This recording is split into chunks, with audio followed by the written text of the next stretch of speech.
नमस्कार, स्वागत है आपका अपने पसंदीदा प्रोग्राम मेहमान में, जहां हम आपकी मुलाकात कराते हैं किसी एक खास मेहमान के साथ। It is indeed my pleasure and privilege to introduce to you in our studios today Suhas L.Y., a name that resounds with every Indian who has brought glory to India by winning a medal at the Tokyo Paralympics. And he is also a serving bureaucrat and the first bureaucrat to represent India at the Olympics. बहुत स्वागत आपका for joining us. बहुत बहुत धन्यवाद। In fact मुझे याद है कि हम बचपन में दूरदर्शन देखते थे। दूरदर्शन देखते ही मुझे लगता है कि हमारे जनरेशन के बहुत सारे लोग बड़े हुए हैं। उस वक्त टीवी में किसी को देखते थे, लगता था कि इन्होंने क्या कर लिया ज़िंदगी में, इनको टीवी वाले ने बुलाया है, इनसे बात कर रहे हैं या टीवी में इनको देख रहे हैं। तो कहीं ना कहीं मुझे लगता है ज़िंदगी की सफ़र मुझे यहाँ तक ले आई है दूरदर्शन की एक स्क्रीन के अंदर। खुद ही मैं बहुत गौरवान्वित और खुश महसूस करता हूँ और कहीं ना कहीं भगवान की कृपा है, मैं उसको भी धन्यवाद देना चाहता हूँ। और दूरदर्शन की टीम को भी आपने यहाँ बुलाया, सम्मान दिया, आपको भी बहुत बहुत धन्यवाद देना चाहता हूँ।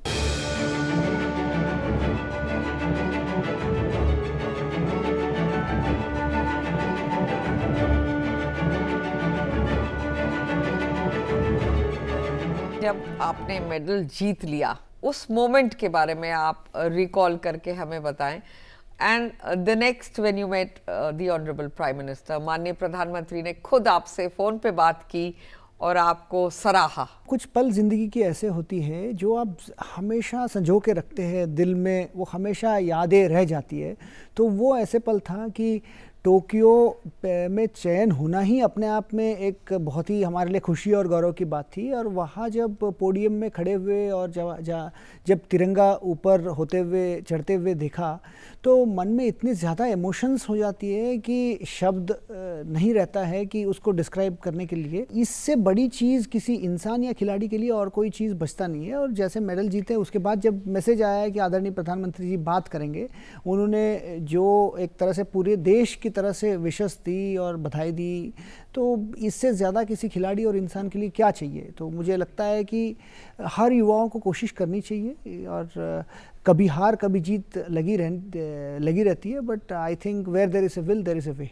Take us to the recall of the Tokyo match. If we talk of this match first, the one where you got the silver, रजत पदक जिसमें आपको मिला, गोल्ड बस थोड़ी सी दूरी से छूट गया। मुझे याद है कि इनफैक्ट सेमीफाइनल और सेमीफाइनल इंडोनेशियन खिलाड़ी के साथ हुआ था। उससे पहले भी मैं रात में 1 घंटे भी सो नहीं पाया था। फाइनल में भी रात में 1 घंटे भी से कम मैं सोया था, क्योंकि इतने ज़्यादा एक प्रेशर रहता है। और जब मैदान में हम लोग उतरते हैं तो बहुत ज़्यादा फोकस रखना पड़ता है। और मैंने ये तय करके मैदान में उतरी थी कि मुझे अपनी नेचुरल गेम परफॉर्म करनी है। और जो फाइनल मैच में जो अपोनेंट खिलाड़ी थे वो फ्रांस के लूकास मजूर थे, जो वर्ल्ड नंबर 1 है। और इनके साथ आपका एक और मुकाबला पहले हो चुका था और हम और वो पहले भी कई बार खेले हैं। पहले टूर्नामेंट्स में कभी हारे हैं, मैं कभी हारा हूँ, मैं कभी जीता भी हूँ। और वो भी मेरे लिए स्पेशली तैयारी करके आता है, मैं भी उनके लिए स्पेशली तैयारी करके जाता हूँ। और फाइनल में मुझे लगा कि मैं उनसे बेहतर खेल रहा था। कहीं ना कहीं कुछ गलतियाँ, कुछ सेकेंड सेट में, सेकेंड हाफ में और थर्ड सेट में कुछ गलतियां हो गई, जिसके वजह से मुझे मैच गंवानी पड़ी। और हमेशा ये तो रहता ही है रिग्रेट कि गोल्ड ऑलमोस्ट आ गई और 4 ही पॉइंट में दूर था गोल्ड मेडल से और वो नहीं मिल पाई। तो बट भाग्य में वो देता है जो हम डिज़र्व करते हैं। तो मुझे लगता है उस दिन मैं रजत पदक डिज़र्व कर रहा था, तो इसलिए भाग्य ने मुझे वो दिया। But you bought pride to the entire country. I mean 1.6 billion people were so proud, as if the medal had come for them, and they rejoiced as they saw you perform. Take us back to the other championships, the Asian Championships, where you got the gold. Who did you play against? Ma'am, इससे पहले जब Beijing में हम Asian championship खेले थे तो वहाँ पे फाइनल इंडोनेशियन खिलाड़ी के साथ ही खेले थे। और वहाँ जब 2016 में जब मैं एक नए खिलाड़ी अनसीडेड प्लेयर होके गया था, और वहाँ तो लोगों के मन में एक्सपेक्टेशन ही नहीं था कि मैं राउंड रॉबिन लीग ये पार करूँगा। वहाँ जब गोल्ड मेडल मिली थी तो वो भी एक बहुत विशेष फीलिंग रही, बिकॉज वो पहला मेरा टूर्नामेंट था और पहले टूर्नामेंट में गोल्ड मेडल मिलना बीजिंग में एशियन चैम्पियनशिप में एक बहुत ही उम्दा फीलिंग थी। और उसके बाद जकार्ता में 2018 में जो Asian games, para Asian games हुई थी, उसमें ब्रॉन्ज मेडल मिली थी। तो वो भी एक, क्योंकि इंडोनेशिया में वो बैडमिंटन बहुत ज़्यादा लोग देखते हैं और हमारी स्टेडियम खचाखच 10,000 लोगों से भरी हुई थी। मैच भी बहुत ही एक तरह से क्लोज मैच था, तो वो भी एक अच्छा एक्सपीरियंस था। तो मुझे ये लगता है कि जब हम दुनिया में विभिन्न देशों में जब जाते हैं, भारत के लिए खेलते हैं, तो वहाँ जब कोई भी मेडल मिले तो हमें लगता है कि एक हमारा सर भी एक गर्व से ऊंचा उठता है। और उससे बेहतर फीलिंग नहीं होता है कि वहाँ पर जाके विदेशों में भारत की तिरंगे को ऊपर जाते हुए देखना, और जब नेशनल एंथम भी प्ले होता है, तो उससे बेहतर कोई फीलिंग नहीं हो सकती ज़िंदगी में।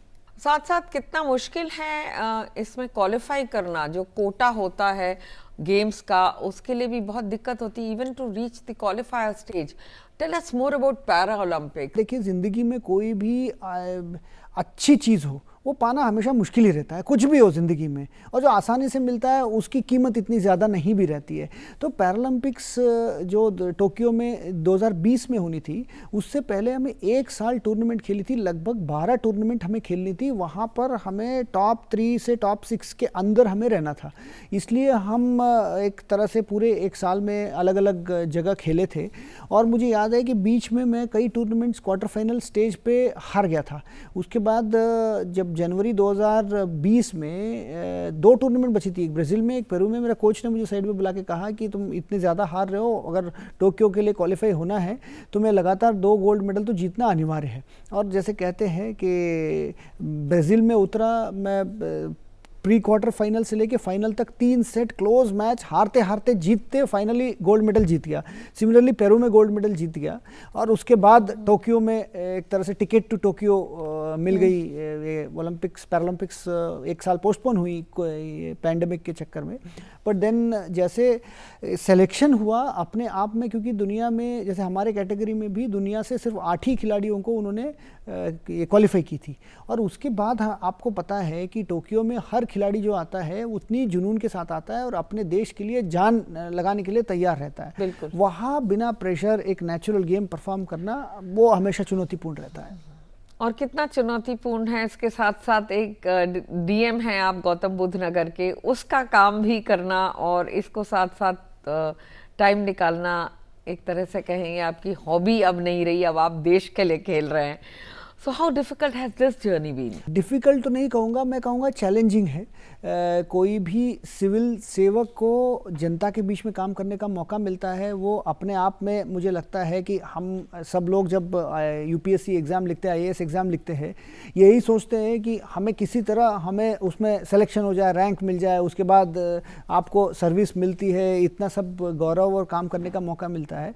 मुझे लगता है मैं उस वक़्त जब सोचता था कि अरे मेरा काश सेलेक्ट हो जाए, तो मुझे आज की तारीख में सेलेक्ट होने के बाद अगर मैं ये कहूँ कि काम ज़्यादा है, ये तो कहनी नहीं चाहिए। मैं इसको भी बहुत ही एंजॉय करता हूँ, एक तरह से सेवा भाव के साथ काम करने में ही एक अलग खुशी मिलती है। और जो खेल है बैडमिंटन, ये एक स्पिरिचुअल एक्सपीरियंस है। मैं इसलिए बोलता हूँ कि हम जब खेलते हैं, हम पास्ट के बारे में सोचते नहीं है, फ्यूचर के बारे में सोचते नहीं है। आप भी मैदान में जब उतरेंगे तो सिर्फ उस पल को हम लोग जीते हैं।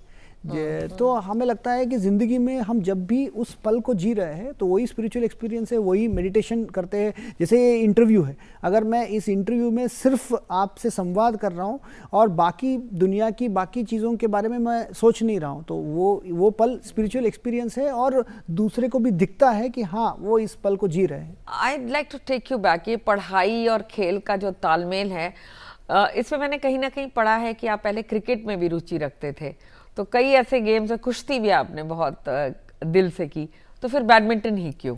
बचपन में हम सारे खेल खेलते थे और किसी खेल को प्रोफेशनली खेलने का कोई रुचि भी नहीं थी। उसमें क्रिकेट खेलते थे, वॉलीबॉल खेलते थे, बैडमिंटन खेलते थे, कभी टेनिस खेल लिया, अलग अलग खेल। जैसे होता है घरों में कि आजकल तो ये कंप्यूटर गेम्स की ज़माना आ गया है, आईपैड फ़ोन पे लोग लगे रहते हैं, बट हम लोग बचपन में तो मिट्टी में खेल के बड़े हुए हैं।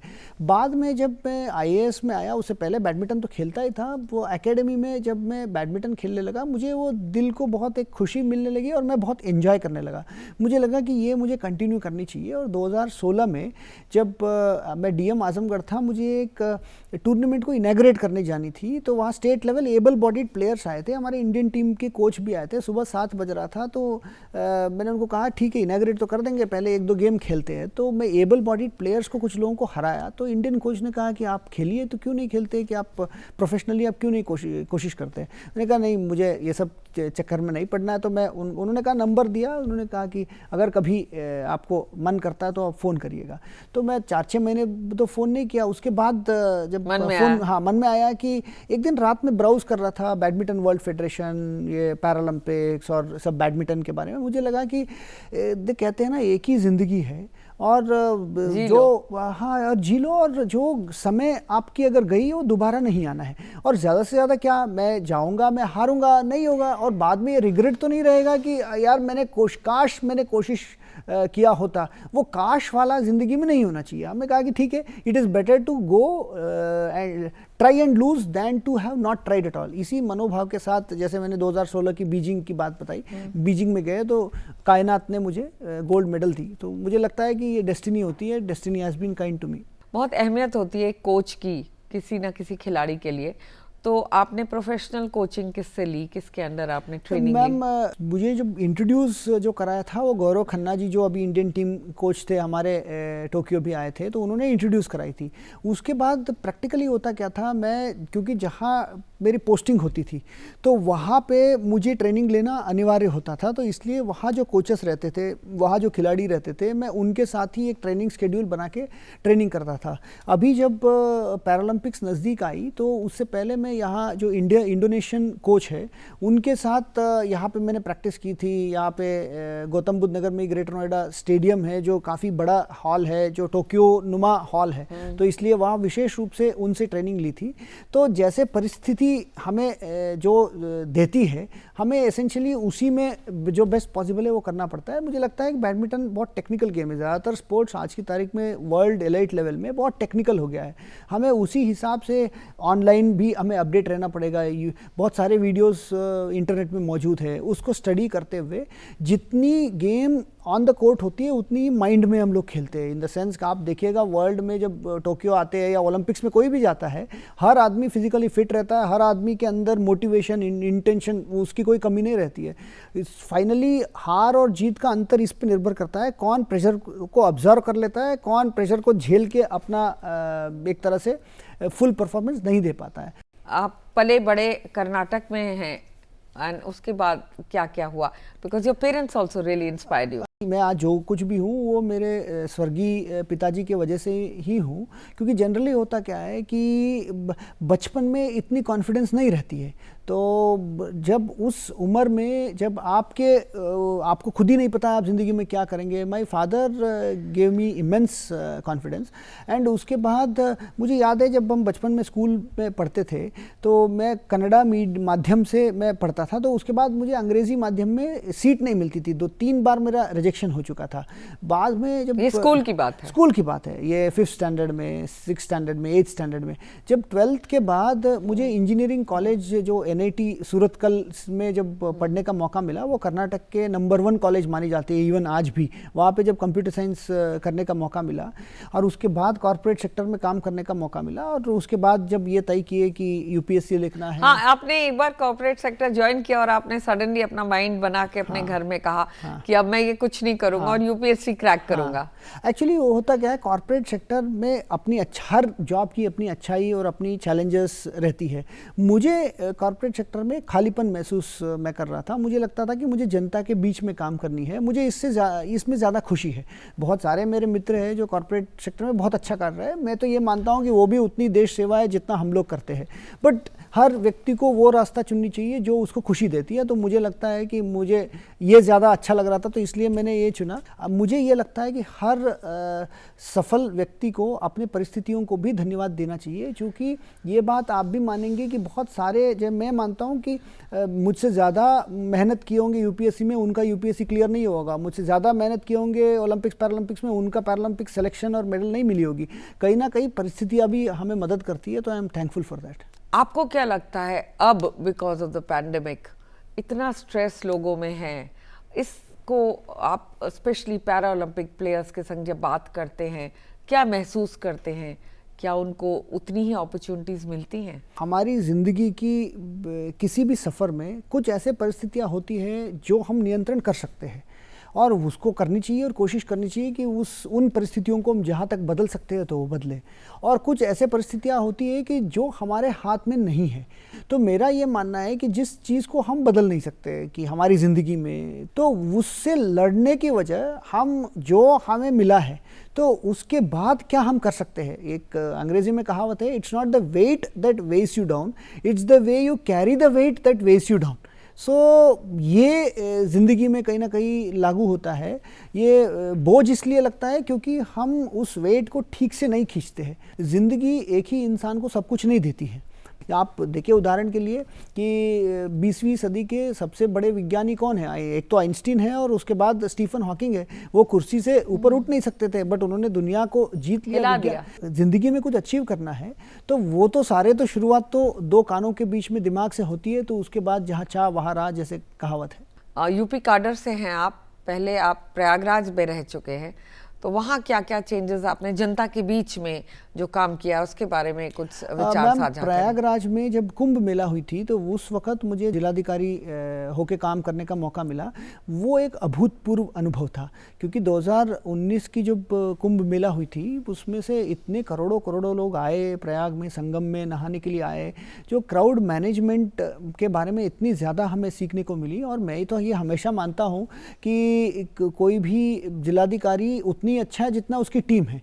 तो ये पूरा टीम वर्क था, किसी एक व्यक्ति चाहते हुए भी कुछ नहीं कर पाएंगे। वो माननीय मुख्यमंत्री जी और सरकार के निर्देशन पर ही हम लोग किए थे। और इससे पहले जब जौनपुर और आजमगढ़ में थे उस वक्त भी जो बहुत सारे सौंदर्यीकरण के प्रोजेक्ट्स हमने टेकअप की थी, लोगों को एक better public facilities, road widening, वो सब किए थे, तो वो लोग याद रखते हैं।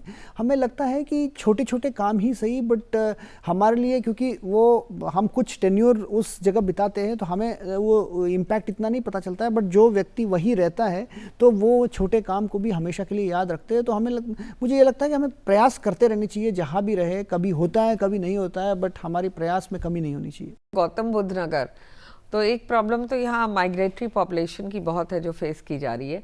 Can you tell us about the other issues that you are now looking at? Gautam Buddh Nagar is the face of the state और इवन एनसीआर रीजन में बहुत प्रतिष्ठित जगह है in terms of industries, in terms of investment destination. यहाँ पे बहुत सारे लोग रोजगार का अवसर ढूंढते हुए विभिन्न प्रदेशों से, विभिन्न जनपदों से आते हैं। और इन सब के वजह से चुनौती भी हो जाती है। आपको इन सब की जो सोशल सिक्योरिटी है उसको भी देखनी पड़ेगी और साथ में कोविड मैनेजमेंट में, because we went through the last 2 Covid waves, तो यहाँ पे उतनी ज़्यादा अपेक्षाएं रहती है। और यहाँ पे हॉस्पिटल्स में लोग प्रदेश देश से आते हैं बेटर हेल्थ केयर के लिए। तो यस, गौतम बुद्ध नगर में मीडिया का हेडक्वार्टर है, आप लोगों की भी नज़र हमेशा रहती है, बट रहनी भी चाहिए। That keeps us also on our toes. So मुझे ये लगता है कि ये भी एक लर्निंग है कि to perform in districts such as Gautam Budh Nagar is always satisfying. What about the other issues that you're now looking at? One you said is unemployment. इसके अलावा जैसे जल जीवन पे क्या प्रयास हो रहे हैं? The other issues like infrastructure. एक तो गौतम बुद्ध नगर में जो कुछ अभियान चल रही है, जल शक्ति विभाग के अंतर्गत जो तालाब खुदाई करके प्रयास किया जा रहा है कि कैसे वाटर कंजर्वेशन करें। It is always a public effort. And education में we are trying to tie up many of the companies CSR funds to our government schools. And हम तो चाहेंगे कि आप लोग भी जब देखेंगे गवर्नमेंट स्कूल्स में आज की तारीख में standard of education and standard of infrastructure में बहुत इम्प्रूवमेंट हुई है। और ख़ास तौर पे जो गरीब घरों के बच्चे हैं उनको राइट टू एजुकेशन के तहत उनको जो एजुकेशन मिल रही है तो वो भी कार्रवाई की जा रही है। साथ ही में यहाँ पे आयुष्मान भारत योजना जिसके बारे में माननीय प्रधानमंत्री जी ने भी कहा था, उसके तहत जो गोल्डन कार्ड, उनको जो कार्ड मिलता है आयुष्मान भारत का, उससे वो कहीं भी प्राइवेट हॉस्पिटल में ही जाए, क्योंकि आप जानते हैं गौतम बुद्ध नगर में बड़े बड़े हॉस्पिटल हैं, गरीब आदमी उसको लेके प्राइवेट हॉस्पिटल में जा सकता है और अपना इलाज करा सकता है फ्री ऑफ कॉस्ट। तो वो हम जनता को जिन जिन का नहीं बना है वो कार्ड आयुष्मान भारत का, वो बनाने का प्रयास कर रहे हैं। और गौतम बुद्ध नगर में एयरपोर्ट आ रही है जो जेवर इंटरनेशनल एयरपोर्ट है, जो नोएडा और पूरे एनसीआर क्षेत्र को एक तरह से एक कनेक्टिविटी की एक नई परिभाषा देगी और इंटरनेशनल कनेक्टिविटी की। हमें लगता है कि वो जैसे एयरपोर्ट शुरू होगी आप देखेंगे कि इस एरिया की एक भौगोलिक आज की तारीख में जो इम्पोर्टेंस है तो उसमें काफ़ी हद तक शिफ्ट होगी। Investment as an investment destination वहाँ नए क्षेत्र विकसित होगी। और साथ में फिल्म सिटी पर काम चल रही है, मल्टी मॉडल लॉजिस्टिक हब्स पर काम चल रही है, और गौतम बुद्ध नगर में डेडिकेटेड फ्रेट कॉरिडोर्स पास हो रही है। और नई कनेक्टिविटी जो जेवर एयरपोर्ट है वहाँ से जो दिल्ली एयरपोर्ट है तो उसके लिए ऑलरेडी हाईवे पर काम चल रही है। बहुत सारे काम और बहुत सारे इन्वेस्टमेंट जो मल्टीनेशनल कंपनीज है वो उत्तर प्रदेश और गौतम बुद्ध नगर में आज की तारीख में almost on a daily basis they are showing interest to come and invest in Gautam Buddh Nagar. हमें लगता है कि जैसे कहते हैं कि उड़ान तो बाकी है बट ऑलरेडी जो है टेक ऑफ हो चुकी है। What about jobs for people and local artists and people like doing a lot of textile work या tailors or small these kind of people जिनके साथ आप एक जनता में बैठ के बात करते हैं? आपने बिल्कुल सही कहा कि गौतम बुद्ध नगर में लगभग 16,000 medium small and micro industries है। इन इंडस्ट्रीज में जो गरीब है, जो विभिन्न जनपद विभिन्न प्रदेशों से आते हैं, वो टेक्सटाइल की एसईजेड गौतम बुद्ध नगर पे है और बहुत सारे एक्सपोर्ट ओरिएंटेड यूनिट्स है और डोमेस्टिक मार्केट्स के लिए बनाते हैं। टॉयज़ गौतम बुद्ध नगर में बनाते हैं, पैकेजिंग इंडस्ट्री गौतम बुद्ध नगर में है, बड़े बड़े इंडस्ट्रीज भी बहुत सारे हैं, electronic manufacturing industries Gautam Buddh Nagar में है।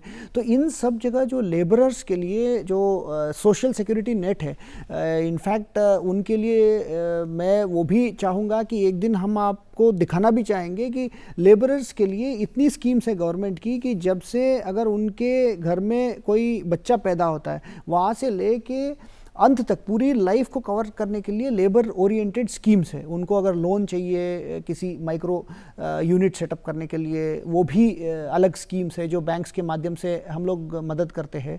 श्रम बंधु की मीटिंग में ये सारे समस्याएं डिस्कस होती है। जो श्रमिक होते हैं तो उनके उद्योग बंधु के माध्यम से जो औद्योगिक इकाइयों की जो समस्या है वो डिस्कशन होती है। एक इंटीग्रेटेड एफर्ट किया जाता है ताकि हर सेक्टर की जो चैलेंजेस है, चुनौतियाँ हैं, उसको हम एड्रेस कर सके और ओवरऑल एक इंटीग्रेटेड डेवलपमेंट में हम जिले को ले जा सके। अगर गौतम बुद्ध नगर की बात की जाए तो वहाँ पे what is being done to make technology innovation hub? Technology का जो इंट्रोडक्शन है वहाँ पे इनफैक्ट बहुत कंपनीज के साथ हम लोगों ने टाई अप करके स्मार्ट क्लासेस इंट्रोड्यूस कराया है गवर्नमेंट स्कूल्स में। एंड बच्चे उनको एक तरह से एक्सपोजर मिल रही है टू डिफरेंट एजुकेशनल टूल्स। और दूसरा गौतम बुद्ध नगर में जो इलेक्ट्रॉनिक मैन्युफैक्चरिंग कंपनीज तो है ही, साथ में डेटा सेंटर्स वहाँ आ रही है। And in general Gautam Buddh Nagar में प्रबुद्ध जनता रहती है जो बाहर भी काम करते हैं। वहाँ रहने वाले बहुत सारे लोग हैं। साइंस एंड टेक्नोलॉजी के अवेयरनेस की सेशंस सेमिनार्स होती रहती है। एंड रेसिडेंट वेलफेयर एसोसिएशंस और AOAs जो है apartment owners association, they are also very active in spreading science related एक एक्टिविटीज़ रहती है। इनफैक्ट मैं पर्सनली एस्ट्रोफिजिक्स मेरे लिए बहुत फेवरेट है। इनफैक्ट मैं अपने बच्चों को जैसे रात में एस्ट्रोफिजिक्स की जो तथ्य होते हैं तो मैं रात में बच्चों को वो बताता हूँ। वो जब सोते हैं तो उनको भी they are also fascinated by that and get curious. आपको इससे ज़्यादा क्या फैसिनेशन हो सकता है? तो हमारे ब्रह्मांड में 100 बिलियन तो गैलेक्सीज है और हर गैलेक्सी में 100 बिलियन से ज़्यादा स्टार्स हैं। तो इतनी ज़्यादा, इतने एक कॉस्मिक स्केल की ब्रह्मांड को हम जब इमेजिन करते हैं उसके बाद हम अपनी ज़िंदगी को उसमें जब सुपर इम्पोज करते हैं तो हर समस्या ज़िंदगी की बहुत छोटी लगने लगती है। तो कहीं ना कहीं मुझे लगता है कॉस्मिक पर्सपेक्टिव जिसको कहते हैं उसको भी समय समय पर रखना ज़रूरी है। And tell us about your home and family life. Your wife is also a PCS officer. बहुत साथ दिया उन्होंने। आप इतना टाइम स्पेंड नहीं कर पाते हैं घर पे। जैसे मैंने कहा कि एक ही इंसान को सब कुछ नहीं मिलता है, तो आपको एक चाहिए तो दूसरा खोना पड़ता है। तो फैमिली फ्रंट पे my wife takes care of most of the things. घर पे क्या चल रहा है, बच्चों की पढ़ाई में बहुत क्या चल रहा है, रात में मैं एस्ट्रोफिजिक्स भले बता दूंगा, बट दिन में वो दिन भर क्या करते हैं, everything home is managed by her only. और मुझे लगता है कि घर की सपोर्ट के बिना तो ये सब अचीव करना बहुत मुश्किल होता है। पर्दे के सामने जो हीरो दिखते हैं तो एक्चुअली फिल्म किसी और का होता है। तो हम लोगों की ज़िंदगी में भी ऐसे ही है कि जब हम लोग ओलंपिक पैरालंपिक जीतते हैं तो मेडल तो हमें मिलता है, बट उसकी जो एक्चुअल जो क्रेडिट जो जाना होता है, पर्दे के पीछे बहुत सारे लोग होते हैं, फैमिली, फ्रेंड्स, वेल विशर्स, बहुत सारे लोग हमें हाथ पकड़ के उन मोमेंट्स पे आगे ले जाते हैं जब हम बहुत डाउन रहते हैं या थोड़ा सोचते रहते हैं। तो I think yes, all credit to them. Take us through your vision now. What is next in games? हज़ारों मीलों की सफ़र भी एक छोटी सी कदम से शुरू होती है। तो हम कुछ ही कदम रखे हैं और बहुत ज़्यादा मैं प्लान नहीं करना चाहता हूँ। कभी कभी सोचता हूँ कि ऊपर वाले ने जो टोक्यो में गोल्ड नहीं दिया, सिल्वर दिया, तो यही सोच के दिया होगा कि अगली बार गोल्ड मिलेगा। पेरिस के लिए कुछ बचा के रखो, नहीं तो ये कहीं कॉम्प्लिसेंट ना हो जाए। तो एक्चुअली हम जिंदगी में ना जब पीछे मुड़ के देखते हैं तब आप जिंदगी की इवेंट्स को डॉट्स की तरह कनेक्ट करेंगे और दैट मेक्स सेंस। आगे मुड़ के या वर्तमान में हमें उसकी अहमियत नहीं पता चलती है। तो जो I want to live every day and बहुत ज़्यादा प्लानिंग किए नहीं ma'am. But the next game is not in Paris, it's in China, it's in Beijing. Asian para games ma'am China में अगले ईयर एंड में है। उसके लिए भी बहुत समय, 1 साल से ज़्यादा समय है। एंड जो नेक्स्ट ओलंपिक्स और पैरालंपिक्स है वो 2024 को पेरिस में है। So more power to you, more luck to you, and may you win the gold again in Paris and also at Beijing. इसी के साथ thank you so much for joining us today. मैं धन्यवाद देना चाहता हूँ। साथ में आपके चैनल देखने वाले बहुत सारे युवा होंगे, युवक युवतियाँ होंगे, उनको ये कहना चाहता हूँ कि आप जो भी ज़िंदगी में चाहते हैं तो उसके लिए पहला कदम रखिए और कोशिश ज़रूर करिएगा। कभी हार कभी जीत लगी रहेगी, परंतु ये रिग्रेट ज़िंदगी में नहीं होनी चाहिए कि काश मैं ये करता तो ये हो जाता। तो ये रिग्रेट कभी ज़िंदगी में नहीं होनी चाहिए। और आप भी हमें यहाँ इनवाइट किए, प्यार और सम्मान देने के लिए मैम, पूरे दूरदर्शन टीम को बहुत बहुत धन्यवाद। Thank you.